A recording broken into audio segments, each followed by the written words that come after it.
if you think what you are doing is going to be impacted by technology, then it really is up to you to learn more about that technology and how you can leverage it to continue to be relevant as the marketplace continues to evolve and change. Dan D'Angelo, I see you have your hand raised. Yeah, hey James, thanks. So kind of on a different aspect, the use of ChatGPTs from an academic perspective or for professional work, right? Mm-hmm. And the sorting, sourcing it and that type of thing. What any advice? I see the National Academies is, I think it's evolving. They've issued some guidance on how to incorporate it into research. Yep. What kind of cautions do you have? And I mean, there are tools that you can make it sound like a natural voice. You can make it say, I want it at an 8th grade level, right? All those type of tools. So where do you see that going? Or any advice on using it for business purposes, right? Or research or academic purposes? Yeah, I'm gonna defer to my good friend Richard Ken if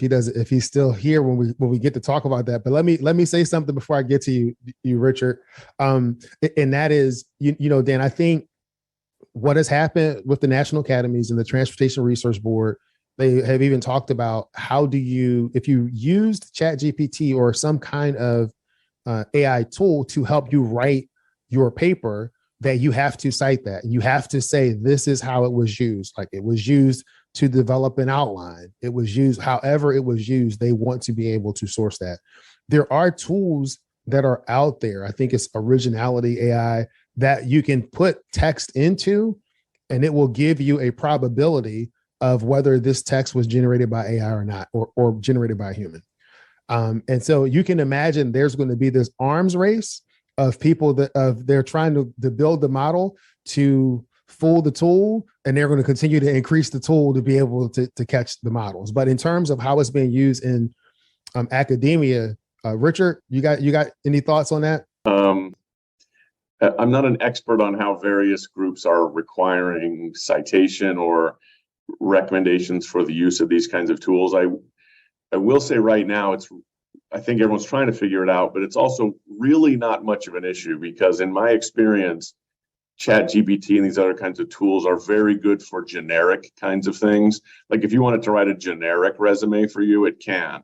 But if you wanted to write a highly specific resume or a really insightful treatise on a particular area of academics that experts are going to read, it's not good enough to fool anyone. So like a resume for like an administrative assistant from ChatGPT, we might hire, but there's no way that a resume for like a faculty member could be written by ChatGPT. It wouldn't be specific enough. And so right now it's not as much of an issue. It probably will become one. And I think people are still kind of thinking about that, but I don't know of any like hard and fast guidelines, just because A, it's not much of an issue, and B, it's evolving so fast. That's my experience.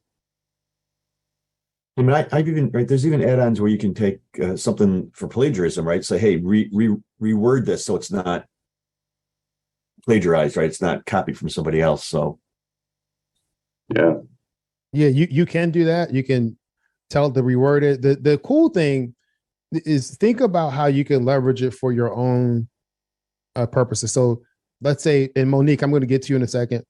Say, Dan, let's say you're writing an email and you are concerned that the person reading the email is going to read it and think of it as more harsh than what it may be. Because, sometimes reading the things.